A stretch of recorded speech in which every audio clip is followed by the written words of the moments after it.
তাহলে আমরা কিভাবে বাঁচবো, কিভাবে খাবো?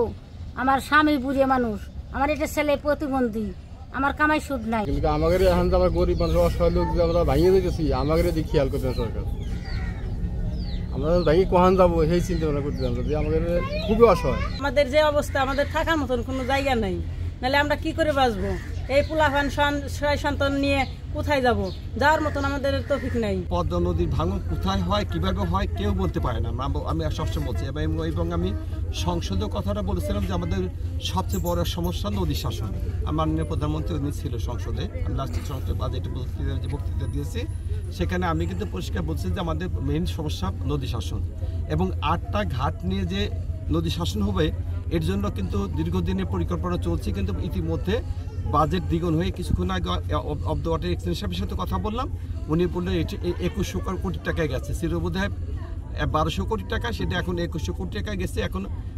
এখন প্ল্যানিং কমিশনে যাবে, পাস হবে, পাস হওয়ার পরে মোটামুটি কাজ করবে। তা সে কাজ হতে হতে দেখা যাবে আরেক বর্ষা এসে যাবে। সে কারণে এখন জরুরি ভিত্তিতে যেটা দরকার, এই গ্রামবাসীকে যদি বাঁচাতে হয় তাহলে এমার্জেন্সি কাজের মাধ্যমে এদের বাঁচাতে হবে, পার্মানেন্ট কাজে পড়বে। তাই আমি এক্সচেঞ্জ সাহেবের সাথে এখনই কথা বললাম, আমি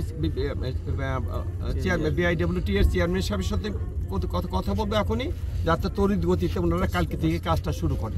প্রাচীনকাল থেকে আমাদের গোয়ালন্দ উপজেলাতে দৌলতদিয়া ঘাট এটির অনেক গুরুত্ব রয়েছে এবং আমাদের গোয়ালন্দবাসীর যে একটা প্রাণের দাবি যে এই দৌলতদিয়া ঘাটটাকে আধুনিকায়ন করা এবং নদী শাসন করা, যার ফলে এই দৌলতদিয়ার আমাদের নদী ভাঙন রক্ষা করার যে তাদের দাবি, সেটি রক্ষা করার জন্য আমাদের BIWTA থেকে বেশ কিছুদিন আগে এটা আধুনিক একটি ঘাট করণের জন্য প্রস্তাব প্রেরণ করা হয়েছে এবং সেটি সরকারের ঊর্ধ্বতন মহলে রয়েছে। তো এটি প্রসেসিংয়ে আছে। আমি কর্তৃপক্ষের সাথে কথা বলেছি, তারা এটির প্রচেষ্টা চালিয়ে যাচ্ছে খুব দ্রুত। এখানে আমাদের নদী শাসন এবং ঘাটানুদ্রীকরণের যে কাজটি, সেটি